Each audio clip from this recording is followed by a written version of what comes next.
Nouvel an, Alpha Condé tape fort sur le CNRD. Comme à ses habitudes ces dernières années, Alpha Condé a fait une adresse à la nation via les réseaux sociaux. Dans son discours de Nouvel An, l'ancien président fustige les promesses de retour à l'ordre constitutionnel faites par la junte au pouvoir depuis le 5 septembre 2021. Au moment où le CNRD est accusé à tort ou à raison de vouloir se maintenir au pouvoir au-delà du 31 décembre 2024, le président du RPG Arc-en-Ciel s'interroge sur la durée de la junte au pouvoir. Alors que nous nous organisons pour accueillir la nouvelle année 2025, nous devons nous rappeler que ce 31 décembre 2024 devrait marquer un nouveau départ selon les promesses des vendeurs d'illusions pour notre pays, avec le retour à l'ordre constitutionnel et ce, devant la CEDEAO et devant la communauté internationale. Il n'en est malheureusement rien. En ne respectant pas ses engagements, le colonel Mamadi Doumbouya, ancien légionnaire français et sa clique mafieuse sans foi ni loi, offense de nouveau le peuple guinéen et plonge notre beau pays, la Guinée dans une inquiétude totale. Cette situation inédite d'usurpation de pouvoir démocratique durerait encore,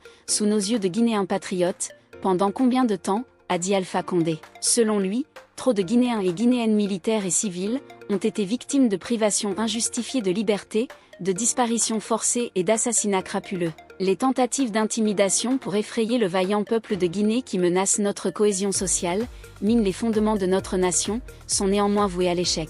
Combien de temps faudra-t-il supporter encore cette insécurité et cette gabegie incommensurable qui gangrène notre pays depuis bientôt 4 années successives? Restriction des libertés et arrestations arbitraires. Dans son adresse à la nation, Alpha Condé a dénoncé les restrictions de liberté d'expression marquées par la fermeture de certains médias, les arrestations d'activistes de la société civile et de citoyens dont les lieux de détention restent inconnus.